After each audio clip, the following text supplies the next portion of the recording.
Hello, hello, hello, people, and welcome to Davey Explains Lootbox Legality.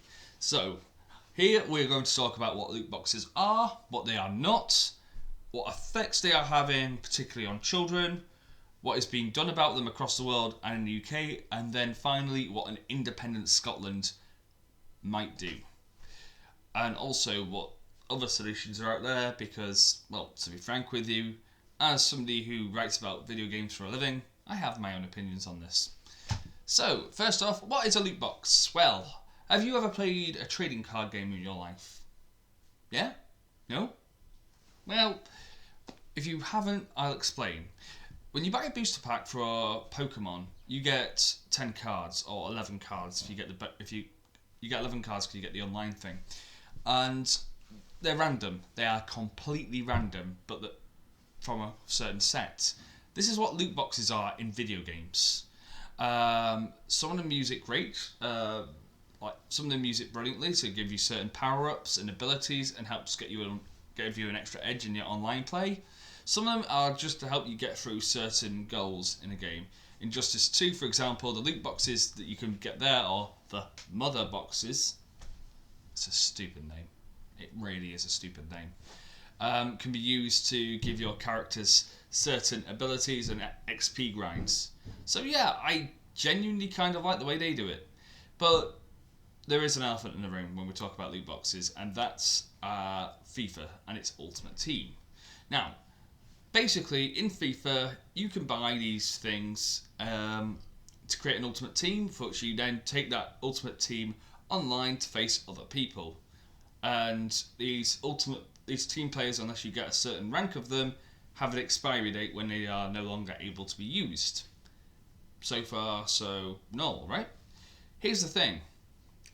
If you want to get these great players out of your loot boxes, you have to consistently chain loot boxes. And you're paying £3 a pop, so £3, £6, £9. And the more you buy, the cheaper they work out per loot box. But it's having real effects on kids' mental health because they just want that one player or that one more go. It's a bit like gambling. In fact, that's exactly what a lot of people are saying it is. Personally, I'm inclined to agree with them, but let's have a look at the argument of why it's not gambling first. So, in gambling, gambling requires you to be able to gain money as well as lose money. Now, you can't resell Ultimate Teams onto somebody else, which is a legal argument they're using to say that these are not gambling. However, people have been doing a lot of research on these things, and several researchers have done brain scans on children after playing loot boxes and found that the cortisol levels given from the pituitary glands and the hormone levels matched those of somebody who's just had a line of cocaine, a cup of coffee, or a bit of cheese. Yes, that's right. Cheese is as addictive as cocaine. Go and have a look at it. In fact, I might just put the link in the doobly-doo. Anyway, I'm going slightly off topic. So, obviously, everybody's going, oh my goodness, think of the children. But yeah, oh my goodness, please do. These kids are getting addicted to video games. And I'm not just talking about bright, flashy colours. They're getting addicted to loot boxes themselves. Video game addiction is nothing new. I mean, I'll hold my hands up here. I don't think I've gone a day in my adult life without playing a video game at some point. But these kids are getting addicted to the loot box thing, and it's costing a lot of money. In fact, FIFA had the goal to point out, not FIFA themselves, EA's FIFA division made over £1 billion in the last 2 years from these Ultimate Team loot boxes. So, something has to be done. Now, Australia has outright banned them. New Zealand has New Zealand is actually about to do something with them, from what I'm aware. Belgium have banned them. The UK government is doing a 3-year study, and we should have had the results by now, but pandemic. I can't give it its actual name because if I do, it'll demonetize me. So I'm just going to call it the online global pain right now. So the ongoing global pain has basically paused a lot of investigations, and loot boxes being one of them. Now, what could be the end results? Well, there's 3 routes. They could either outright ban them like everybody else. They could potentially limit it to things you can earn with in-game currency only that you can't then buy in-game currency of. which seems to be a good solution. Or you could do something really innovative and say, right, you don't get any performance buffs either, which means that everybody playing is on an even keel, which means that nobody can just pay the way to get good. You have to physically play through the game to get good. And I think that is probably the best way forward, because loot boxes are fun. I don't think there should be in games allowed for under 15s or under 18s, depending on the country that you're in, because we all know that in certain countries around the world, gambling is legal at a younger age. I don't think they should be available to minors and children. I do, however, think it's a fun mechanic to use if you're playing certain games. WWE 2K19 had quite a good solution, actually. So if you bought WWE 2K19 and then the season pass, it gave you a certain amount of in-game currency to go and spend on their loot packs for their online thing called Towers. And the better you did at Towers, the more of this in-game currency you then earned.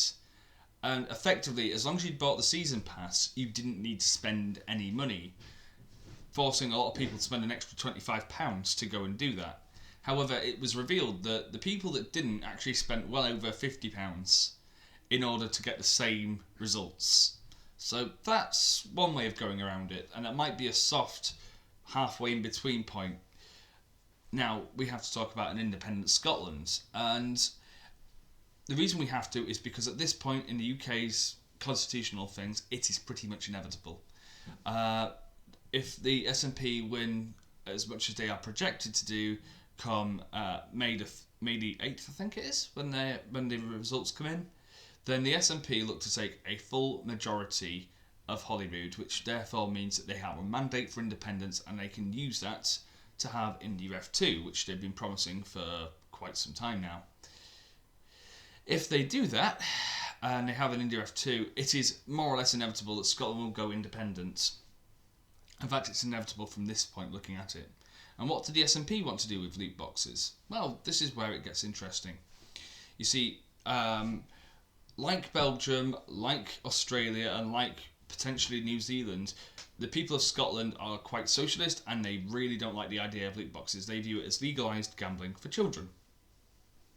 It is highly likely that they will ban loot boxes altogether. And to be honest with you, I wouldn't blame them, although I do think it's a little bit misguided. I think there should be in games for over 18s and you shouldn't be able to pay for them with real money or any circumvented way around it like in-game currency. There's my personal opinion on it. So I think I've just about covered everything from what loot boxes are, what they're not, what the video games companies think they are, what the responses of different governments have been. But this is where my take ends and where your take begins. So if you like loot boxes, if you don't like loot boxes, if you think the person who created loot boxes ought to be stuck in a room watching The Room for the rest of his life, feel free to let me know in the comments. As I said earlier, we are recording this during a growing global pain in the bum, so I hope you keep safe, stay at home, wash your hands if you have to go out, and make sure you're wearing a mask when you're out and about. And I hope to catch up with you guys soon. I hope you have a lovely, lovely day, or evening, or night, wherever you are. I'm Davey, you have been awesome, and I have explained loot boxes and their legalities. Have a lovely day.